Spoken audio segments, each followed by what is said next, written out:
Are there any drummers in the house? I play percussion. That's because he couldn't play anything else. Shut up. Come here, dude. Hey, man. Did you touch my drum set?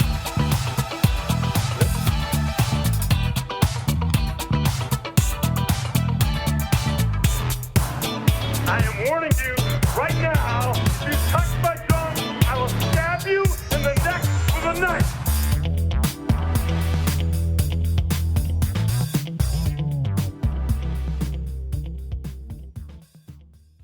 Not quite my tempo. It's all good. No worries. Here we go.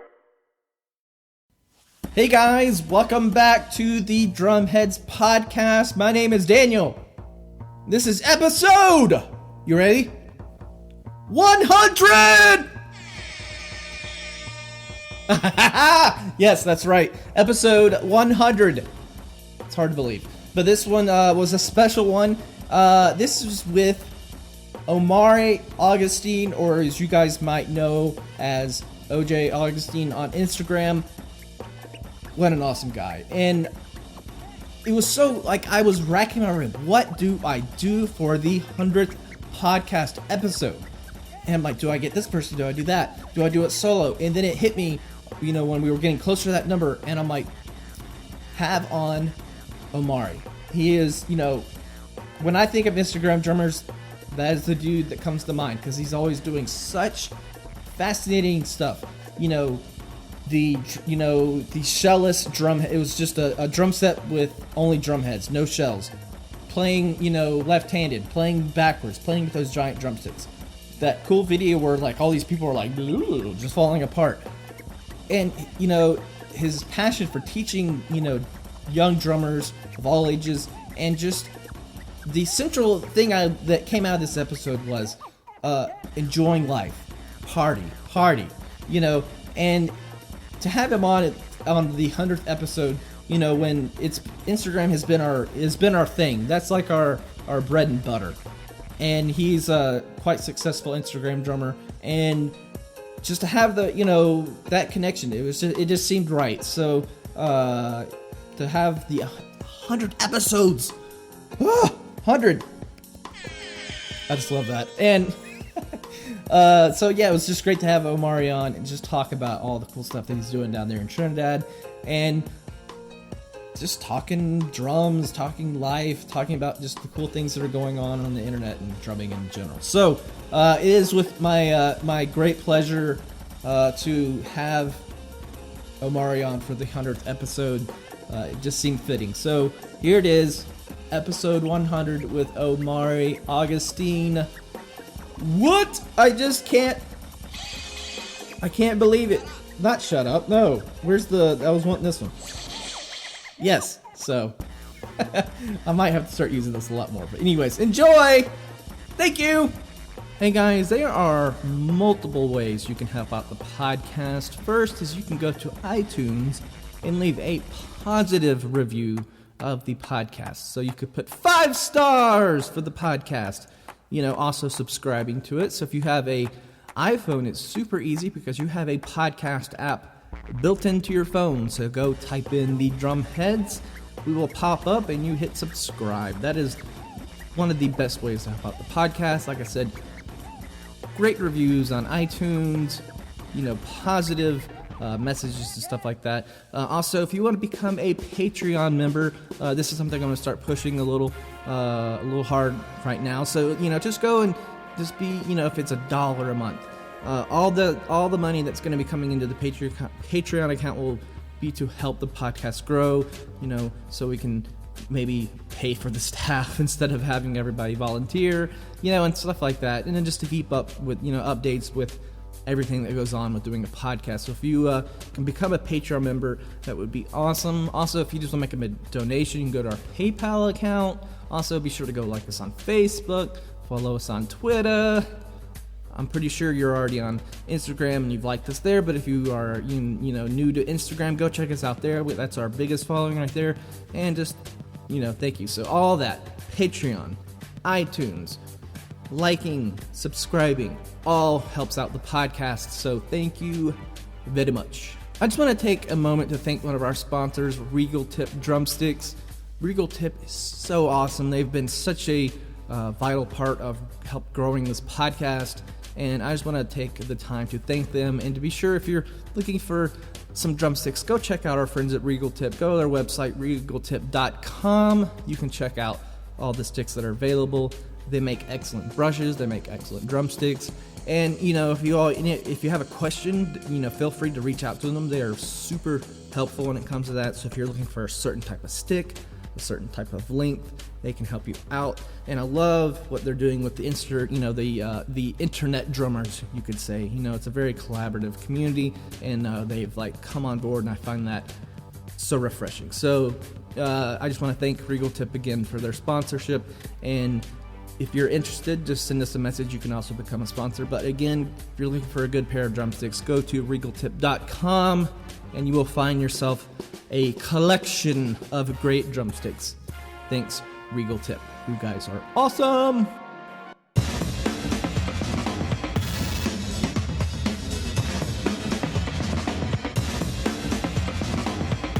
Hey guys, welcome back to the Drumheads podcast, and I am joined by Omari Augustine for episode 100. How are you? I am great, Daniel. Good. I wish I had some music to play. Just like woo. I'm excited. 100 episodes, and then we've been talking back and forth for a while about having you on, and I'm like, let's just wait till episode 100 because I feel like that's a culmination of everything that's been going on over the past 3 years. I'm like, you're the man. You were. You are, when I think of Instagram drummers, you're like the first person that comes to mind. So, wow. Well, firstly, I just want to say congratulations on 100 episodes. Thank you. It's a real honor to be the 100th podcast. That's right. And looking forward to seeing where the podcast goes from here and seeing the podcast grow even further. Oh yeah, for sure. It's been a fun ride. So, but for those who may not be on Instagram, but who's not on Instagram these days? Everybody's on Instagram. Yeah, should be on Instagram. Yeah, you should. Omari is a fantastic Instagram drummer, but you're also an instructor. You're a teacher, so you have. You're also on Drumeo. You're a certified Drumeo instructor. Yes. But let's move back a bit. So, tell everybody just a little about yourself. Well, I'm from Trinidad and Tobago, which is the southernmost Caribbean island. We're basically neighbors to Venezuela, and I've been playing drums for a very long time, since I was about 3 years old. And my dad played drums, so I kind of followed in his footsteps. And since the age of 14, I was, traveling around the world playing drums for a steel band orchestra, touring and playing mostly our local style of music, which is soca and calypso. So, it's been a really, really long but enjoying journey, fulfilling journey. And to see where I started from and where I am now, it's really good to look back and see where you have been. Oh yeah. So you started at 3. Since your dad is a well-known drummer, was there a push from him to start playing drums, or you just kind of gravitated toward it naturally? I naturally gravitated towards it. I mean, he had me everywhere he went, like when he was playing for concerts and stuff like that. But he never really sat me down and said, well, let me teach you this. Let me show you how to play the drums. It just kind of came naturally from being around him all the time. And, from watching him play, I basically kind of picked up, certain things. I was able to kind of watch and follow. And my journey started from there. And since then, I've still always stuck around him, going everywhere he goes sometimes. Sometimes he might ask me to do a gig. Sometimes I might ask him to, cover for me for a gig. And, we have a great relationship going on, and, I'm thankful for the direction that he pointed me in by his example. And so was there any other drummers that, because your dad was probably a big influence, but Who are some of those earlier influences as well? Well, there are a lot of talented local drummers right here in Trinidad and Tobago and in the Caribbean. One of my favorite local drummers is David Richards. Actually was close to my dad. He and my dad would have worked together a lot in terms of drumming. I'm a huge fan of Carter Buford. Yes. That is... I think a very underrated drummer. I mean, he's very popular, but considering how good he is, I think he's underrated. Basically, through him, I kind of learned to play and sing. I used to sing backups for a band called Submit. Oh, nice. Local gospel band. And, we were around for a few years, and became really popular. Had a few songs on radio. And, yeah, it's really good, to see all the different things that, drumming has been able to, doors that drumming has been able to open for me. Yeah. Now, did when you were when you're in school, did you do like any kind of school bands, or was there anything like that in Trinidad going on? There were a few bands in school, but I think because I started so young, in a steel orchestra or band, being in school bands didn't really appeal to me that much. Yeah. Because I was already in that sort of environment.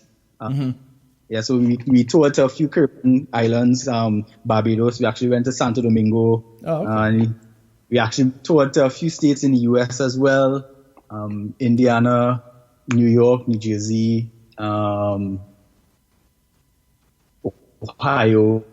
Yeah, I might be leaving out one or two, but That's all right. it's been a really cool adventure. Nice. Yeah. And with steel, do you know how to play steel drums as well, or are you just strictly drum set? I actually when I started the band, when I joined the band, I intended really to play the steel drum. But because they knew I could play drums and who my dad was, they threw me on the drums. I couldn't run from it. There was no option for me. Yeah. Drums on. I found this steel drum so fascinating because it's not like a lot of percussion instruments that are like key like a keyed instrument, marimba, xylophone. It's got its own different characteristics about it. Yes, it does. And there's a lot of ways you could play it too. Yeah. So it's were you ever like, I want to play those, I don't want to play drum set, or was it always like, no, you're gonna play the drum set, get on the drum set? Yeah, I guess I was really comfortable on the drums, but my favorite part of playing any steel drum band was getting to be right in the middle of everything and to different arrangements and stuff like that. So you have like the tenor pans, which is like your high range tones. Then you have the second pans, the guitar pans, which is like your mid range, and you have the bass and the cello pans, which is like your medium to low range pans. And I used to enjoy just listening to all the different parts that was going around in the orchestra itself.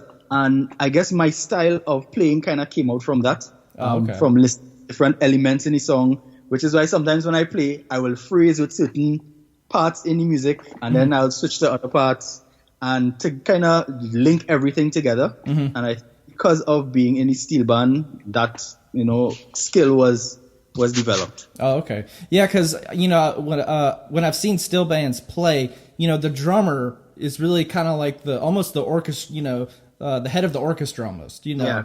And how much freestyling and how much improvisation is there within a steel drum band? Like, is there a lot of like visual cues, like, hey, we're going to go to like the chorus, or, we're going to double the verse again? How does all that work?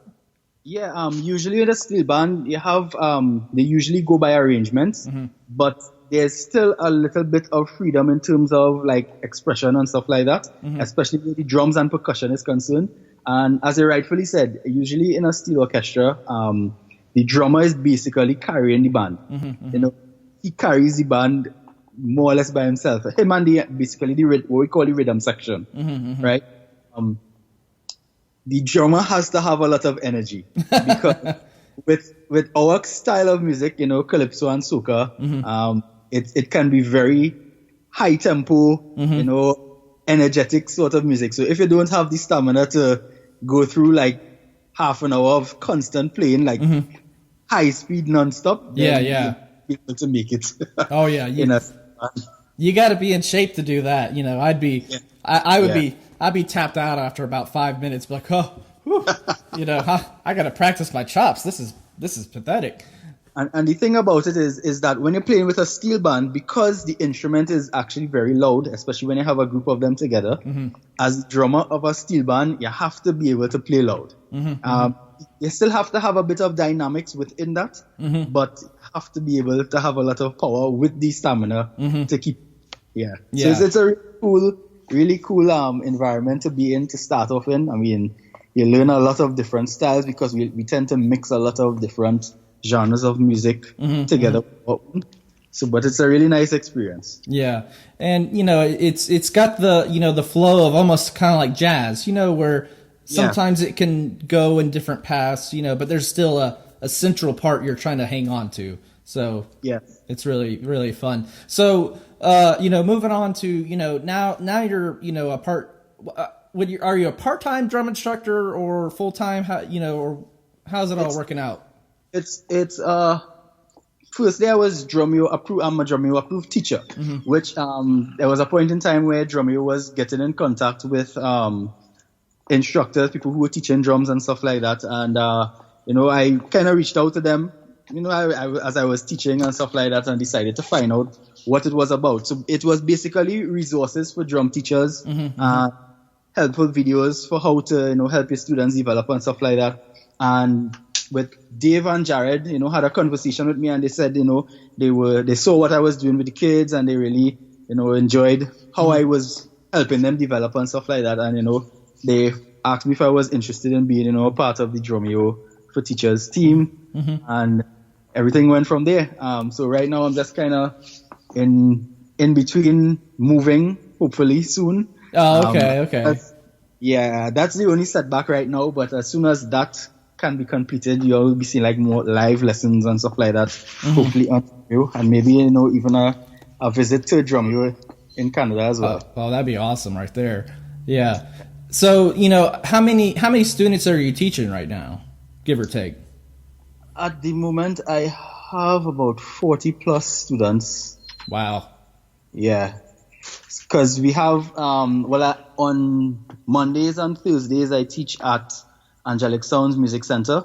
So we have different sessions, small group sessions. So we have a 5 to 6 class, a 6 to 7 class. We have a 7 to 8 class on Monday and on Thursday. So each class has like about eight or so students. So yeah.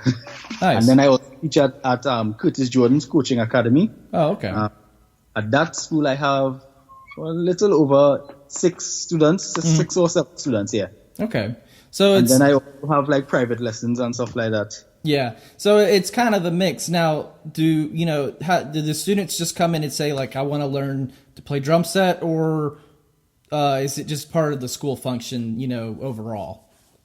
Right. Well, we have a basic syllabus that we tend to follow. We tend to teach a little bit of theory, a lot of practical. Most people who in our region and stuff, when they want to learn to play the drums, it's usually most times it's not to be a professional drummer. It's more to play church, or to start to play in a school band, or to start a band with their friends. Sometimes people come with certain songs in mind. Sometimes parents may bring their children, and they want them to be able to play in church. Some of the other musicians. So it depends sometimes, but I always try to find a way to mesh the lessons together, so that even if you're on the different ends of the spectrum, you have something to benefit from it. Oh, okay. Yeah, because, when you put the videos up, I love watching the students, because, some of them are, they're small, they're little kids. Yeah. And you're like, wow, they're getting behind that drum set, and they're, laying down a beat, and you're like, wow, this is impressive, and then you see, teenagers and, and they're, in various levels of, skills and stuff like that. And it's fun to watch, because I've been playing since I was 9 and I'm 33, so a while. You forget that mind frame of watching other people learn. You're so used to being able to play drums that it's fun to just like, oh yeah, I remember going through that part of learning. Yeah. And it's so funny. I actually see myself in a little bit of myself in each and every one of them. Oh, I'm sure. Some of these struggles that you might see them going through when they can't get something done, and then I understand what the problem is, and it's always good to be able to help them to get over that obstacle, and then you see their face light up when they actually get the parts that they get for the longest while. And as you mentioned, the older students, the cool thing about it is that most of them actually teach each other, so nice. They will help. If this person can't get this done and somebody else has it really good, they will offer to help. And there's that spirit of camaraderie and stuff like that where everybody is able to benefit from the class and help out. So like some of the older students actually assist with teaching at the school. Nice. So they are officially assistant teachers and stuff like that. That's Naomi, Anthony, Josh started, and Roman. Oh, nice. Yeah. That's great. That they're taking an interest, with their fellow students. It's different. It's amazing how when I was in school, it's all about competition. I'm better than you.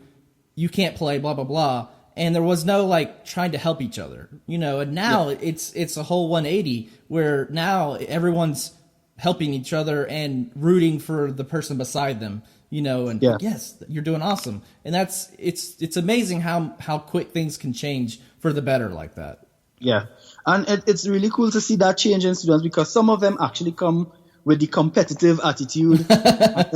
When they just come and they want to try and they can play this and I can play that. And then when they realize the other students are just like, it's all about helping and making everybody, learn something, then the attitude changes in like no time, and soon everybody's on the same page, and it helps them to learn a lot faster. Nice, cool. Well, and now moving on to like your Instagram page that you do yourself.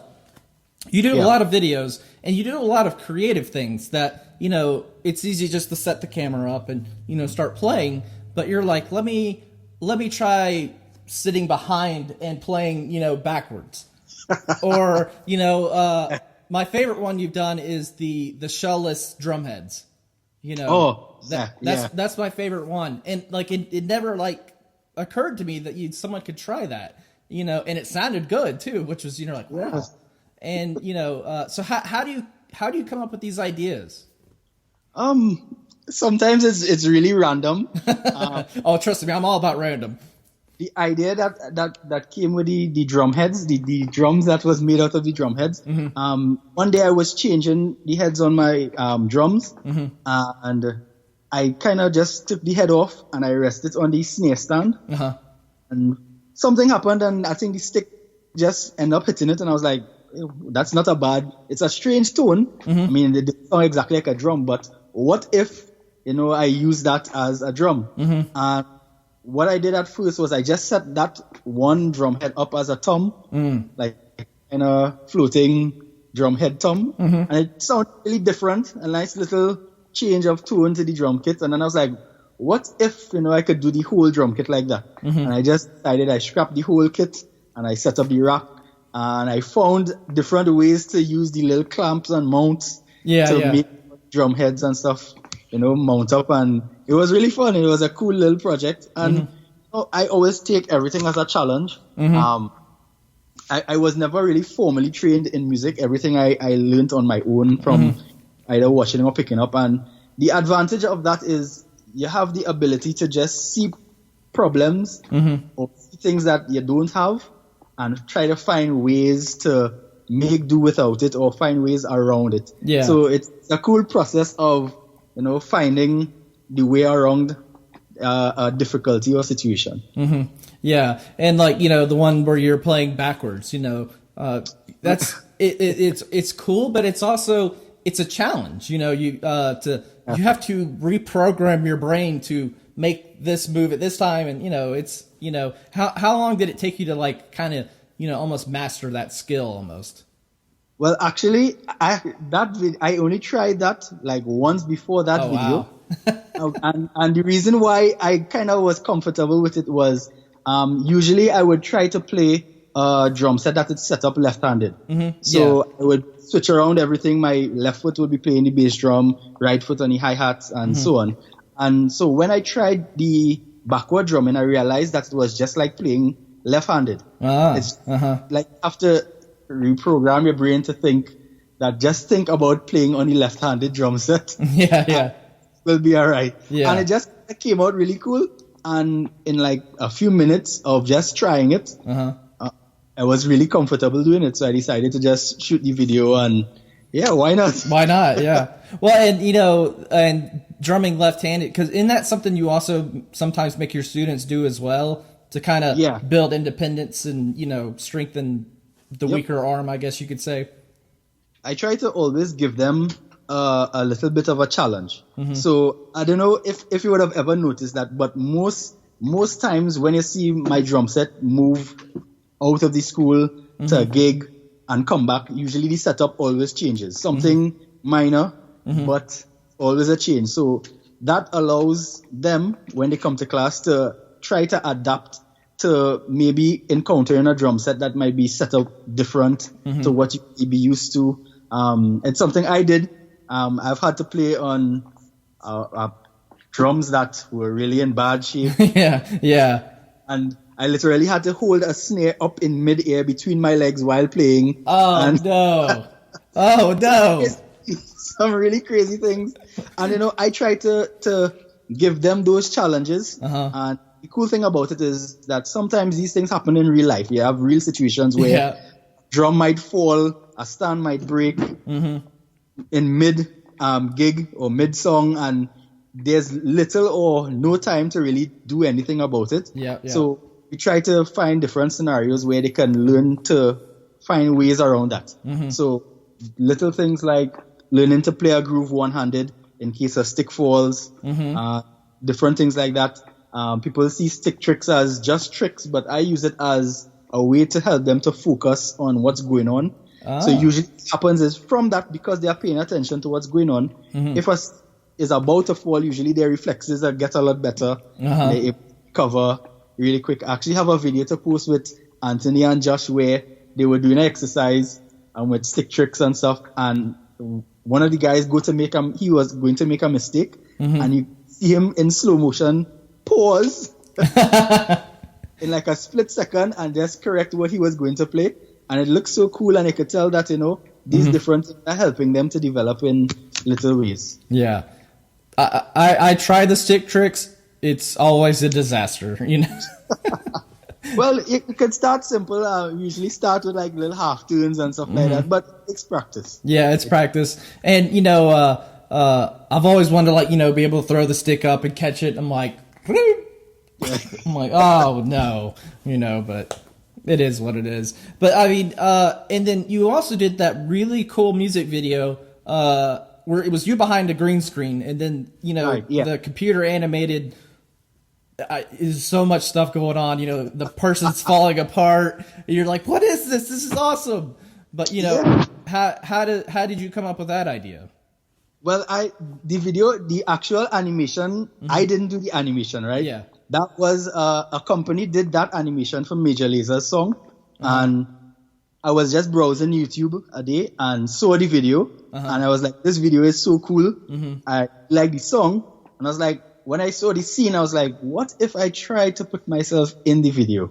Right? And so I posted it on Facebook if anyone had like a green room or a green screen that I could use. And then a friend messaged me and he was like, hey, I have access to a green room. Let's get it done. And so I went, we shot the video, and then I edited it, everything myself. And I was really glad at how it came out. I really enjoyed how it came out. A little bit skeptical because I wasn't sure how people would take it, if it might get pulled down from YouTube. I mean, so far it's so good. Everyone loved it. And it was really an experiment to see how much I could push my video editing skills. Okay. But I really enjoyed that project, and hopefully I'll be doing a lot more different ideas and stuff as well. Nice. Well, and there's always some type of visual style, even with your drums. When I think of your cymbal, that your sister painted, Yeah. that is awesome. And do you just go to your sister like, hey, this is the kind of the idea I have, or does she like, don't worry, I'll take care of it, and she'll do it and surprise you? Well, I usually try to meet halfway. Okay. What I would usually tell her is, like, you go ahead and do what you want to do. Mm-hmm. And I might tell her what colors I have in mind. Mm-hmm. She goes crazy with the design, mm-hmm. or I might just say, sometimes just do what you want to do. Mm-hmm. And she might show me parts of it in the process. And I might be like, hey, can you add this? Or can you mm-hmm. change this? Or make this look a certain way? And she's always willing to, mm-hmm. make those changes. And yeah, it usually comes out really great. Does she do the drum heads as well? Well, she's going to. Oh, okay. She enjoys doing art on anything. So I have a few drum heads that I have to give her. Oh, okay. I have to do some designs on, but yeah, she really enjoys doing drumsticks though. Yeah. It's a very small canvas, mm-hmm. and what details she can add to it is really, really cool. Yeah, and then you have probably one of the most beautiful drum sets. You have the Serenity drum set. That thing is so. When I see like other people play it, I'm like almost like don't touch. And but it's how did that come all about? Because that's such an amazing kit, and did you reach out? It's John, right? That's the head. John, yeah. Did he kind of have help you through the process of how the kit was going to look? Well, in the beginning, when I actually saw the page, I actually saw John's work, and immediately I was blown away by the detail that he put into some of his drums. Yeah. I reached out to them, to find out more about it. Mm-hmm. And being from the Caribbean, I sort of brought a style that they would not have heard mm-hmm. a lot before. So they were just as excited, to have me on board mm-hmm. Serenity. And it was just a really amazing experience to meet and get to know the guys behind Serenity. That's mm-hmm. John and PD and the guys. And the cool thing about it is that they actually came to Trinidad to hand deliver the drum. I know, that was amazing. And yeah, it was unreal. Well, and I love the video. I think it was you. You were kind of just like doing a selfie, and then out of nowhere, he just comes from behind you and gives you a hug. I'm like, oh yeah. Yes. That was the day we picked them up from the airport. Uh-huh. Yeah, that was amazing. Yeah. And then then you did that great video of the mannequin. Where like your dad's trying to like take a piece of the drums, and you got people like freaking out. Yeah. And I love that collaborative mindset. That it's easy just to give somebody a drum set, but he had came to Trinidad, hand delivered it, and then was part of like its unveiling, which is so cool. Yeah, they really take pride in what the handover of the drums, mm-hmm. and because they want to see the expression, they want to be there mm-hmm. to give it. So it's not just about, hey, you ordered a drum or we made a drum for you and look, here is it. But it's no, this is our work, this is our representation of you. Mm-hmm. And John calls it a portrait because it's handmade for the drummer that it's designed for. Mm-hmm. So John is a person, he will listen to your style of playing, mm-hmm. he will listen to the tones of the drums that you like, and he will design your drum to suit you. Mm-hmm. And it's really cool when you actually hear it in person. Mm-hmm.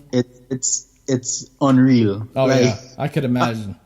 Yeah, and the cool thing about this is, I know you were saying when you see somebody come to play it, it's like, no, don't touch it. But being on this end, it's like, it's so cool. You want people to experience drum. Yeah, it's really cool, and you want people to know, hey, this is something like you have never heard before, nothing like you have seen before, nothing like you have played before. Yeah, so I'm always excited to, go on gigs, meet other drummers, meet other musicians, and let them sit down on it, take a play. Yeah, they always admire it. Some of them are even afraid to touch it. You're like, no touching. Yeah. That's awesome. Yeah. And then right now you're using Meinl cymbals, right? Yeah. And you're using is it the Earth Ride? I can't remember which one, the real dry. That one is the Vintage Pure Ride. Vintage Pure, okay, yeah. Yeah. It's such a, you look at it and you're like, gosh, this looks like a piece of junk, it's been rusted or something. Then you hear it, you're like, yeah. I hear it. It has some really amazing tunes to it.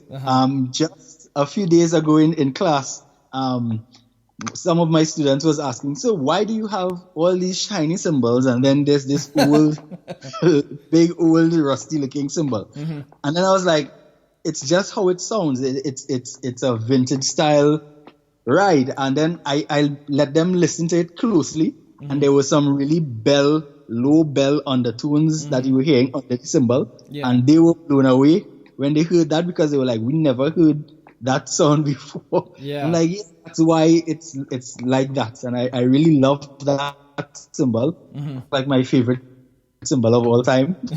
Yeah. So far, yeah. Yeah. And it's some what to try out. And it's got a good, you can crash into it too, Yeah. It's not just a ride. You can get a good crash out of it. Yeah. You can dig into it and it'll give you some really nice wash too. Yeah. And then you're a big user of Evans and ProMark, especially when you get those big ProMark sticks out, and have you ever does that dent the heads when you play with those? I've always been curious. Strangely enough, I've never really seen the heads get damaged or anything like that. That's good. So because sometimes even though it looks like I'm really banging into the drums, because the sticks are actually really heavy, it's almost impossible to try to hit it that hard. Yeah, that's true. And move that fast. It's basically about balancing the stick, more or less finding that point on the stick that it's balanced really well. Yeah. And getting to move with it. But it's a real workout. It's really a workout. But I enjoy playing with it. Yeah. I actually, when I was really young, when I was a kid, I went into a music store and I saw there were these huge pair of drumsticks by the door. Uh-huh. I asked them if they were selling them, and they said no. And I got angry, and I never went back in that store again.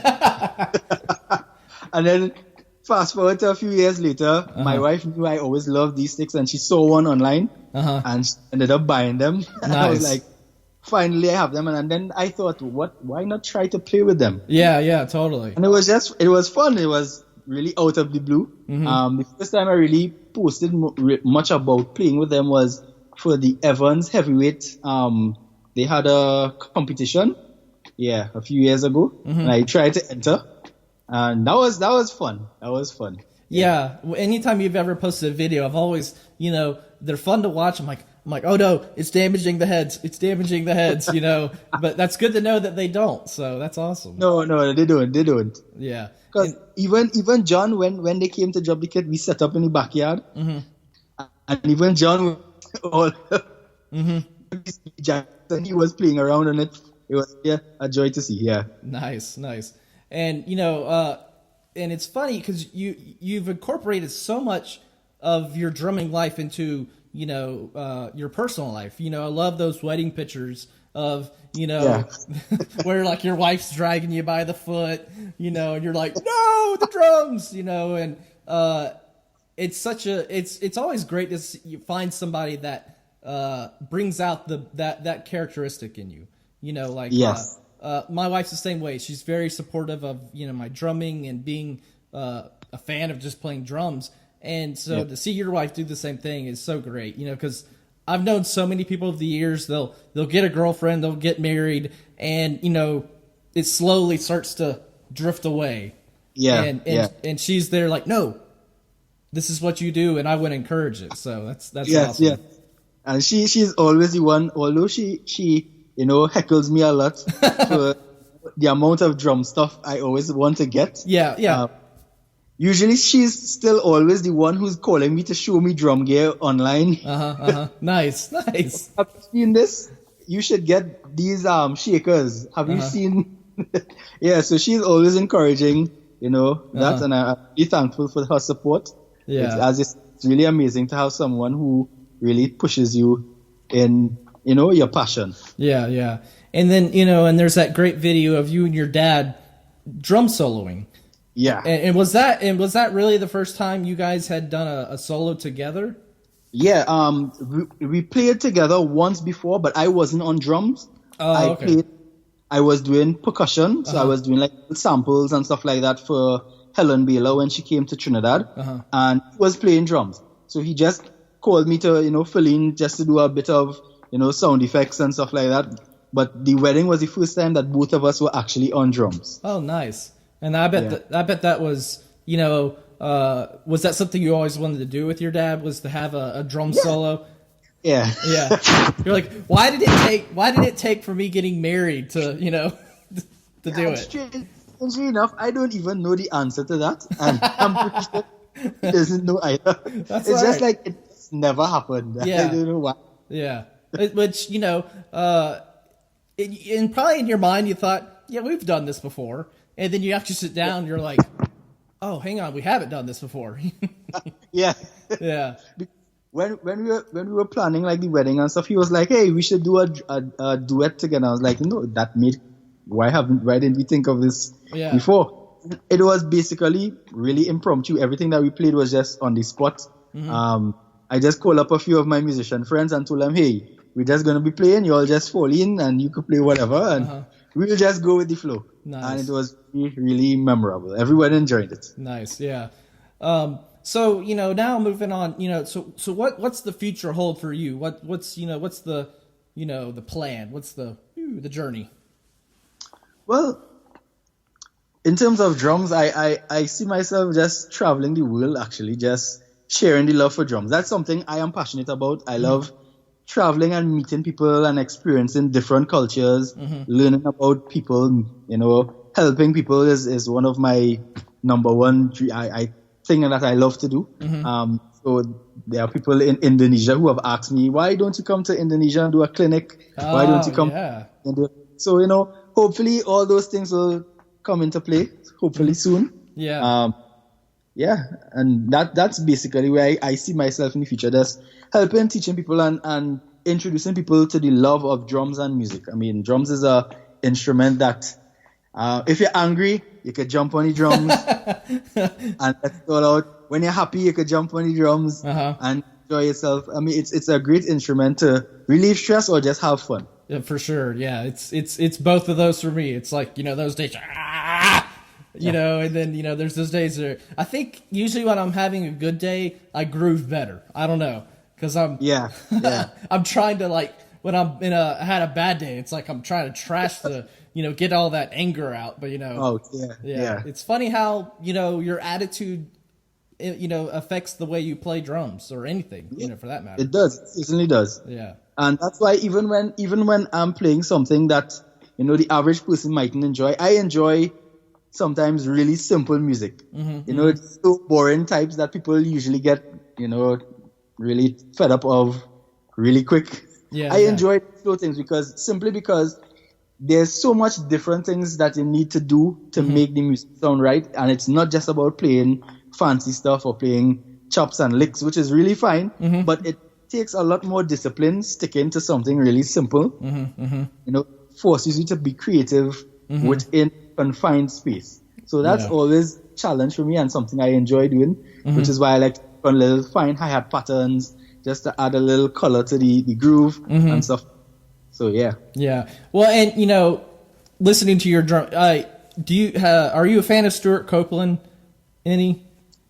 Not really. Actually. It just seems like I hear it. I don't know if it's just me, being such a huge fan of him, but it's funny. You think you hear a drummer's drumming and and you're like, oh no, they don't. So it's just, I'm always curious.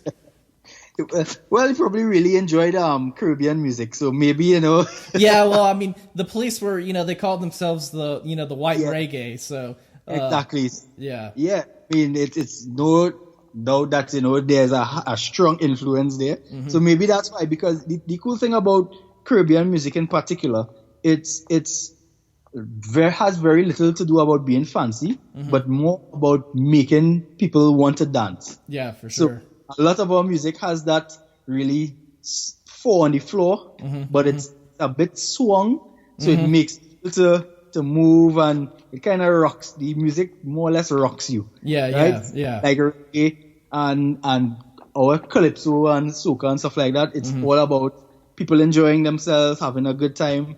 And there's a saying that, Trinidad, people from Trinidad is party 24/7. I mean, anywhere, any night, any day, you'll find a party or some sort of people hanging out, group of people hanging out. We call it liming, right? Nice. So music is something that in the Caribbean, anywhere that you go in the Caribbean, you will find soca music and reggae music in particular. Nice. Well, it's to have that attitude, like it's a party. I love that attitude. There's always something going on, and it's just it's almost like a good way to live your life. Just enjoy it. So I had the question I've been asking my guests lately is, do you have a worst gig or worst show story? Where something just horribly went wrong.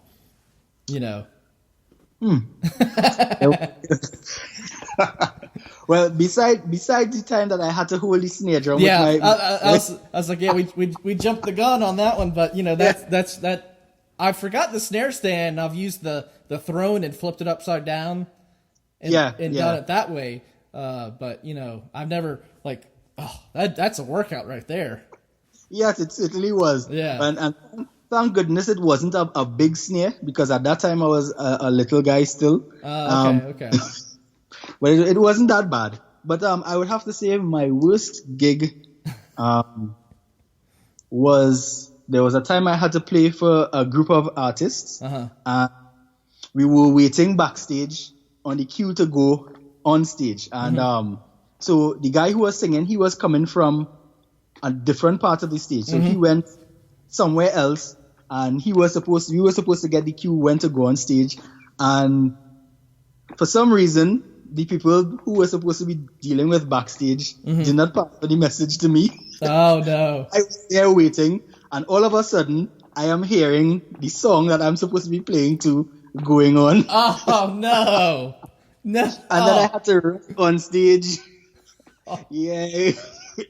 It was a bit of chaos, but I don't think people really noticed, because I kind of did it in a way and came in for a certain part of the song that it seemed a little bit high. But thankfully, it was a hip hop artist, so it just come in strong and everybody's happy. Yeah, I've never had that happen. That would be. Oh no! They're starting. Yeah. Nice. That was eventful. Yeah. And what else do you like to do in your spare time that's not, playing drums? I'm always curious.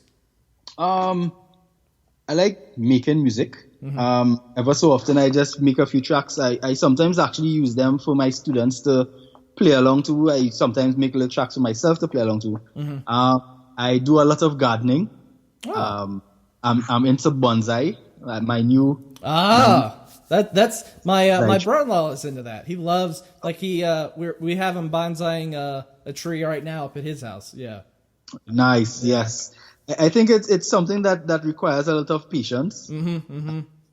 It's really relaxing. One of my favorite things to do as well is scuba diving. Oh yes, yeah. Yeah, I've done a little bit of scuba diving, and I really love it. It's actually relaxing, but it opens you up to a whole new different world underwater. Yeah, for sure. And the life that you see under there is just so amazing.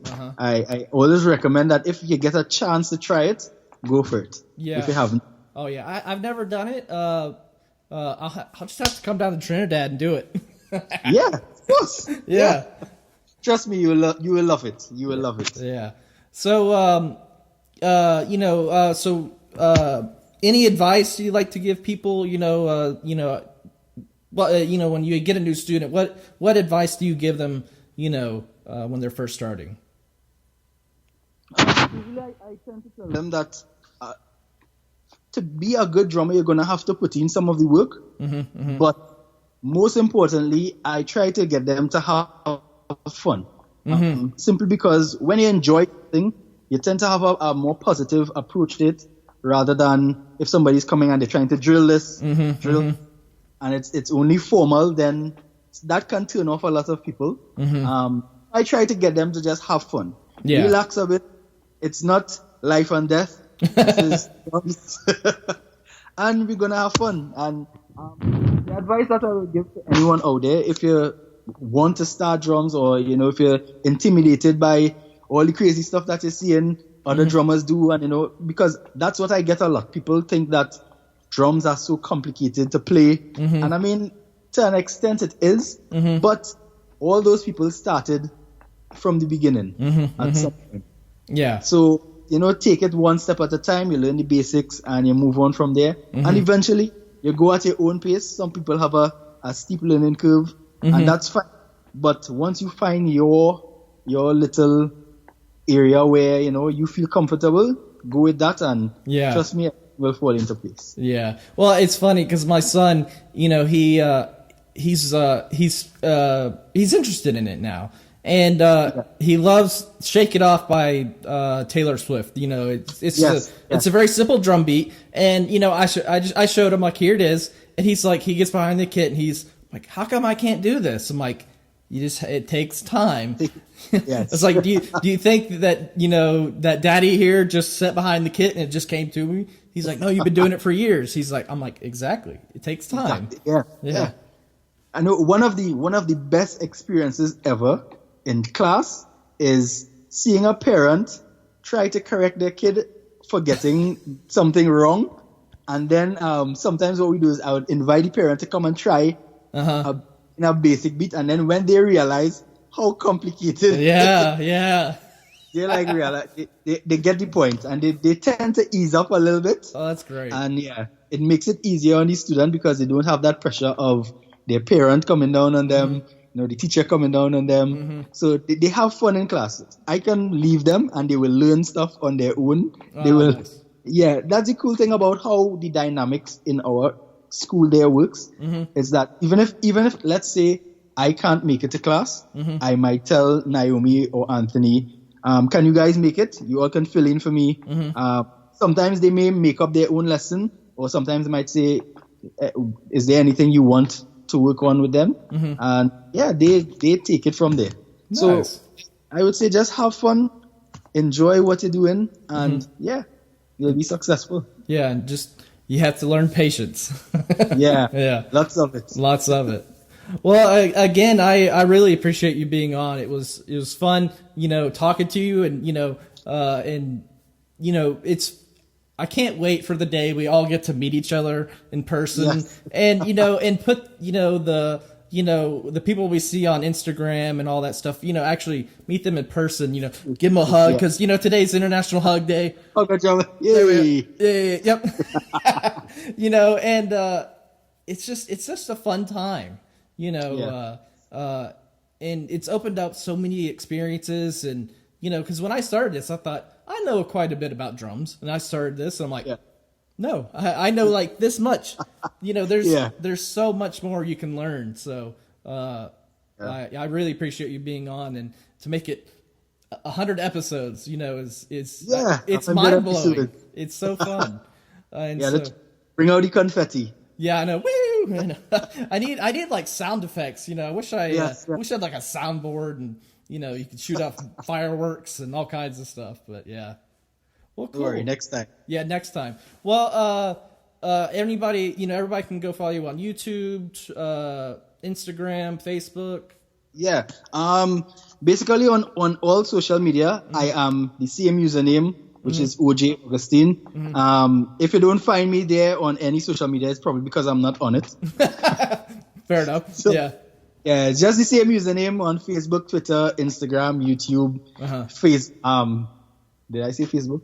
Facebook, Tumblr, Pinterest. Once there'll be a new one next week, and you'll be like, gotta join that one too. Yeah, so same username. Yeah, cool. Well, I really appreciate it. It was fun, and I will definitely have you back on in the future, for sure. Thank you so much. Thanks for having me. No problem. Well, see you guys, and everyone go check out OJ or Omari, and just have fun. Yeah. Yeah. It's a party. Yep. Cool. Drum party. Let me hit stop real quick on the recording.